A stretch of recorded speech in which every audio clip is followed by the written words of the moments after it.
नमस्कार दोस्तों।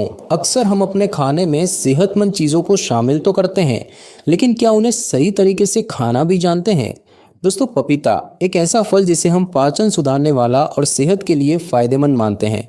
लेकिन क्या आप जानते हैं कि अगर पपीते को कुछ खास देसी चीज़ों के साथ मिलाकर खाया जाए तो इसका असर कई गुना बढ़ सकता है। हम बात कर रहे हैं तुलसी के पत्तों, नींबू के रस और सौंफ की। ये तीनों चीज़ें हमारे शरीर पर वैसे ही असर डालती है जैसे किसी दवा के साथ सही साथी दवा दी जाए। आज की इस वीडियो में हम जानेंगे कि पपीते को अकेले क्यों नहीं खाना चाहिए, इन तीन चीज़ों के साथ खाने से शरीर को क्या असली फ़ायदा मिलता है और आप इसे अपने रोज़ के रूटीन में कैसे शामिल कर सकते हैं, वो भी बिना किसी खर्च के। दोस्तों, ध्यान रखिए कि ये कोई झूठा दावा नहीं है। ये एक प्राचीन भारतीय तरीका है जो आयुर्वेदिक तर्क और आधुनिक विज्ञान दोनों से जुड़ा हुआ है। और सबसे अच्छी बात, आप इसे आज से ही आजमा सकते हैं। अब बात करते हैं पपीते की असली ताकत की। पपीता सिर्फ एक मीठा फल नहीं है, ये हमारे शरीर के लिए एक प्राकृतिक औषधि जैसा काम करता है। इसमें मौजूद होता है एक खास एंजाइम जिसे कहते हैं पपेन। ये एंजाइम खाना पचाने में मदद करता है, खास तौर पर उन लोगों के लिए जो रोज़ पेट फूलने, गैस या कब्ज से परेशान रहते हैं। सिर्फ इतना ही नहीं, पपीते में होता है विटामिन ए और विटामिन सी, जो न सिर्फ त्वचा को निखारता है बल्कि इम्यून सिस्टम को भी मजबूत करता है। आयुर्वेद के अनुसार पपीता एक ऐसा फल है जो शरीर के तीनों दोष, वात, पित्त और कफ को संतुलित करने में मदद कर सकता है, बशर्ते इसे सही समय और सही मात्रा में खाया जाए। विज्ञान भी मानता है कि पपीता पाचन तंत्र की मरम्मत, आंतों की सफाई और त्वचा की कोशिकाओं को रिपेयर करने में असरदार है। लेकिन एक सच्चाई ये भी है कि हर शरीर अलग होता है और हर व्यक्ति पर पपीते का असर अलग अलग हो सकता है। कुछ लोगों को इससे तुरंत फायदा होता है तो कुछ को नहीं। और इसका कारण क्या है? उसका जवाब छुपा है कि पपीते को किसके साथ खाया जाए और कैसे खाया जाए इसमें।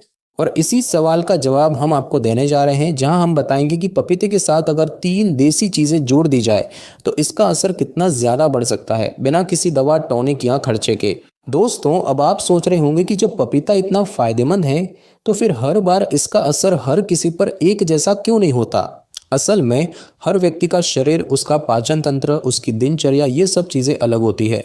कोई सुबह खाली पेट पपीता खाता है और कोई रात के खाने के बाद, और किसी को पपीता खाने के बाद गैस, भारीपन या जलन जैसी दिक्कत भी हो जाती है। सिर्फ पपीता खाना ठीक वैसा ही है जैसे बिना स्टीयरिंग के गाड़ी चलाना। ताकत तो है लेकिन दिशा नहीं। पपीते के अंदर जरूरी न्यूट्रिएंट्स तो है, लेकिन उनके सही तरीके से शरीर में एब्जॉर्ब होने के लिए कभी कभी कुछ और सहायक चीज़ों यानी कि सपोर्टिव इंग्रेडिएंट्स की ज़रूरत होती है। जैसे कि अगर आपके शरीर में पहले से पित्त यानी एसिडिटी की मात्रा ज़्यादा है तो पपीता कभी कभी और ज़्यादा गर्माहट दे सकता है। या फिर अगर आंतें कमज़ोर हैं तो पपेन एंजाइम पूरी तरह काम नहीं कर पाता। इसीलिए ज़रूरी है कि पपीते को ऐसे देसी और संतुलित चीज़ों के साथ खाया जाए जो इसके असर को और बेहतर बनाए, ना कि उल्टा असर दिखाए। तो दोस्तों, अब आगे हम आपको बताएंगे वो तीन देसी चीज़ें जिनके साथ पपीते को मिलाकर खाया जाए तो इसका असर सिर्फ बेहतर नहीं बल्कि कई गुना ज़्यादा गहरा और टिकाऊ हो जाता है। और सबसे खास बात, ये चीज़ें आपके घर में ही मौजूद होती है, ना कोई महंगी दवा, ना कोई विदेशी फ्रूट। तो दोस्तों, अब बात करते हैं पपीते के पहले देसी साथी की, और वो है तुलसी के पत्ते। तुलसी को भारत में सिर्फ एक पवित्र पौधा नहीं माना गया बल्कि आयुर्वेद में इसे जड़ी बूटियों की रानी कहा गया है। तुलसी में पाए जाते हैं एंटीवायरल, एंटीबैक्टीरियल और एंटीऑक्सीडेंट गुण जो हमारे शरीर की रोग प्रतिरोधक क्षमता यानी कि इम्यूनिटी को बढ़ाते हैं। जब पपीता और तुलसी को एक साथ लिया जाए तो ये शरीर के अंदर दो तरह से काम करते हैं। एक तरफ पपेन एंजाइम पाचन में मदद करता है, दूसरी तरफ तुलसी शरीर की अंदरूनी सफाई करती है। खास तौर पर फेफड़े और लिवर पर इसका गहरा असर देखा गया है। आपने देखा होगा कि मौसम बदलते वक्त जब वायरल इन्फेक्शंस बढ़ते हैं तब तुलसी की चाय या काढ़ा लेने की सलाह दी जाती है। लेकिन पपीते के साथ इसकी जोड़ी और भी असरदार हो जाती है, क्योंकि दोनों मिलकर टॉक्सिन्स को बाहर निकालने में मदद करते हैं। तो दोस्तों, इसका सबसे अच्छा तरीका क्या है? बहुत ही आसान। सुबह खाली पेट या नाश्ते में पपीते के टुकड़ों के साथ 3 से 4 ताज़े तुलसी के पत्ते चबाकर खाइए, या चाहे तो पपीते की स्मूदी में तुलसी के पत्ते मिलाकर भी ले सकते हैं। स्वाद थोड़ा अलग जरूर होगा लेकिन असर आपको खुद महसूस होगा, खासकर सांस लेने में हल्कापन और खून की सफाई जैसा अनुभव। और हाँ, तुलसी को कभी भी ज़्यादा मात्रा में न लें। 2 से 5 पत्ते एक बार में पर्याप्त होते हैं, क्योंकि ये शरीर में गर्मी भी पैदा कर सकती है अगर हद से ज़्यादा ली जाए।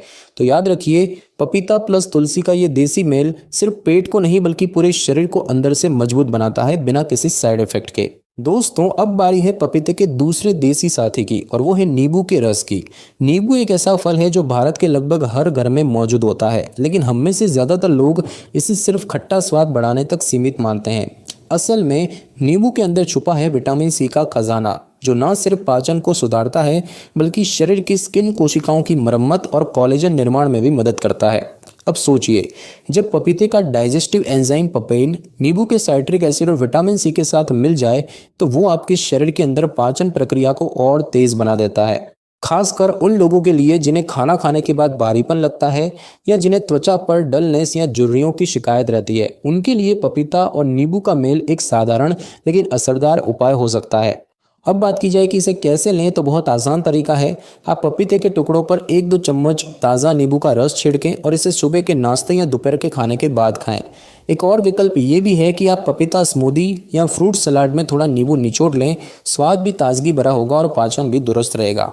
और हाँ, एक ज़रूरी बात, अगर आपको बहुत ज़्यादा एसिडिटी की समस्या रहती है तो नींबू का इस्तेमाल कम मात्रा में और भोजन के साथ ही करें, क्योंकि खाली पेट ज़्यादा नींबू कुछ लोगों को जलन कर सकता है। तो कुल मिलाकर पपीता और नींबू का मेल आपके शरीर के लिए एक ऐसा कॉम्बो है जो अंदर से साफ भी करता है और बाहर से निखार भी लाता है, बिना किसी दवा या टॉनिक के। और दोस्तों अब बात करते हैं पपीते के तीसरे देसी साथी की, और वो है सौंफ। सौंफ यानी वो बीज जो अक्सर खाना खाने के बाद मीठे के तौर पर खाई जाती है। लेकिन क्या आप जानते हैं कि सौंफ सिर्फ मुंह की खुशबू के लिए नहीं, बल्कि आपके पूरे पाचन तंत्र को शांत और संतुलित करने के लिए बेहद फायदेमंद है। सौंफ में पाए जाते हैं वॉलेटाइल ऑयल्स जैसे कि एनेथॉल, जो पेट की मांसपेशियों को रिलैक्स करते हैं, जिससे कि गैस बनना, पेट में मरोड़ या फुलाव जैसी समस्याएं कम हो जाती है। अब सोचिए, जब पपीता जो खुद एक डाइजेस्टिव एंजाइम का स्रोत है, सौंफ जो एक नेचुरल कूलिंग कार्मिनेटिव है, इन दोनों को साथ लिया जाए तो ये पेट को ना सिर्फ साफ करता है बल्कि शांति और ठंडक भी देता है। कई लोगों को पपीता खाने के बाद थोड़ी गैस या भारीपन की शिकायत होती है, जो कि हर बार नहीं लेकिन कभी कभी हो सकती है, और ऐसे में सौंफ उस असर को संतुलित करने का काम करती है। अब बात की जाए कि इसे कैसे लें, तो पपीता खाने के 5 से 10 मिनट बाद लगभग आधा चम्मच सौंफ धीरे धीरे चबाकर खाइए, या चाहे तो पपीता की स्मूदी में थोड़ा सा सौंफ पाउडर भी मिला सकते हैं। और अगर आपको खाना खाने के बाद पेट में जलन, भारीपन या डकार की समस्या रहती है तो ये कॉम्बिनेशन आपके लिए एक बेहद आसान और सुरक्षित घरेलू उपाय बन सकता है। एक और फायदा, सौंफ में हल्की मिठास होती है जो पपीते के साथ मिलकर न सिर्फ डाइजेशन को बेहतर बनाती है बल्कि खाने के बाद एक रिफ्रेशिंग फीलिंग भी देती है। तो अगली बार जब पपीता खाएं तो सौंफ को मत भूलिए, ये छोटा सा बीज आपके पेट को हल्का, शांत और साफ रखने में बड़ी भूमिका निभा सकता है। दोस्तों अब सवाल ये उठता है कि जब पपीता पहले से ही एक पौष्टिक फल है तो फिर तुलसी, नींबू और सौंफ को उसके साथ मिलाने से इसका असर कई गुना ज़्यादा कैसे हो जाता है? तो इसका जवाब छुपा है न्यूट्रिएंट सिनर्जी में। यानी कि जब 2 या 2 से ज़्यादा चीज़ें एक साथ ली जाती है तो उनका असर अकेले की तुलना में बेहतर और तेज़ होता है, क्योंकि वो एक दूसरे के गुणों को सपोर्ट और सक्रिय करती है। तो आइए इसे आसान भाषा में समझते हैं। सबसे पहले बात करते हैं पपीते और तुलसी की। पपीते का एंजाइम पपेन पेट की सफाई करता है। तुलसी शरीर को डिटॉक्स करती है और फेफड़ों को साफ करने में मदद करती है। जब पपीता खाना पचाने में मदद करता है और तुलसी विषैले तत्वों को बाहर निकालती है तो शरीर की भीतर से मरम्मत और सफाई साथ साथ होती है। इससे इम्यून सिस्टम भी एक्टिव हो जाता है। उसके बाद बात करें पपीता और नींबू की, तो पपीते से डाइजेशन सुधरता है, लेकिन जब उसमें नींबू का विटामिन सी और साइट्रिक एसिड जुड़ता है तो आयरन एब्जॉर्प्शन, कोलेजन प्रोडक्शन और एंटी एजिंग गुण और बढ़ जाते हैं। यानी सिर्फ पाचन ही नहीं बल्कि त्वचा में चमक और कोशिकाओं की मरम्मत भी साथ होती है। और उसके बाद बात करें पपीते और सौंफ की, तो पपीता कुछ लोगों को हल्का भारीपन या गैस दे सकता है। सौंफ में मौजूद एनेथॉल कंपाउंड उस असर को संतुलित करता है। यानी एक तरफ पपीता सफाई करता है और दूसरी तरफ सौंफ पेट को शांत और ठंडा रखती है।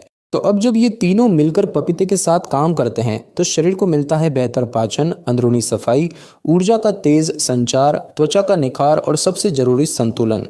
यह कोई चमत्कारी नुस्खा नहीं है बल्कि एक बिल्कुल साधारण देसी और वैज्ञानिक आधार वाला तरीका है जो आपकी रसोई में पहले से ही मौजूद है। और यही कारण है कि पपीते को इन तीनों चीज़ों के साथ मिलाकर खाना जैसे एक साधारण फल को एक संपूर्ण घरेलू स्वास्थ्य टॉनिक में बदल देता है, बिना किसी दवा, बिना किसी साइड इफेक्ट। तो दोस्तों अब जब भी आप पपीता खाएं तो एक बात हमेशा याद रखिए कि फल अकेले असर नहीं करता बल्कि उसे सही चीज़ों के साथ लेना असली समझदारी होती है। आज आपने जाना कि कैसे पपीते के साथ तुलसी, नींबू और सौंफ को मिलाकर लेने से उसका असर सिर्फ पेट तक सीमित नहीं रहता बल्कि शरीर की सफाई, त्वचा की चमक और अंदरूनी संतुलन तक पहुंचता है। न इसमें कोई दवा है, न कोई महंगा सप्लीमेंट, बस रोज़मर्रा की 3 देसी चीज़ें जो आपके घर में पहले से ही मौजूद है। और सबसे खास बात, इस कॉम्बिनेशन को अपनाने के लिए किसी डॉक्टर की पर्ची नहीं, बल्कि सिर्फ थोड़ी समझ और नियमितता चाहिए। लेकिन ध्यान रखिए कि हर शरीर अलग होता है, हो सकता है किसी को असर जल्दी दिखे, किसी को थोड़ा समय लगे। इसीलिए इसे कोई इलाज नहीं, बल्कि एक सेहतमंद आदत की तरह अपनाइए। और दोस्तों, मेरी आपसे एक छोटी सी गुजारिश है, अगर आपको ये जानकारी फ़ायदे की लगी हो तो इस वीडियो को अपने घर के बड़े बुजुर्गों, बच्चों या दोस्तों के साथ ज़रूर शेयर कीजिए। और अगर आपने पपीते का ये देसी कॉम्बो कभी आजमाया है तो कमेंट में अपना अनुभव ज़रूर बताइए, क्योंकि आपकी बात शायद किसी और की सेहत बदलने में मदद कर दे। वीडियो अच्छा लगा हो तो लाइक ज़रूर करें और ऐसी ही भरोसेमंद और सरल जानकारी के लिए चैनल को सब्सक्राइब भी करें। स्वस्थ रहें, सुरक्षित रहें। धन्यवाद।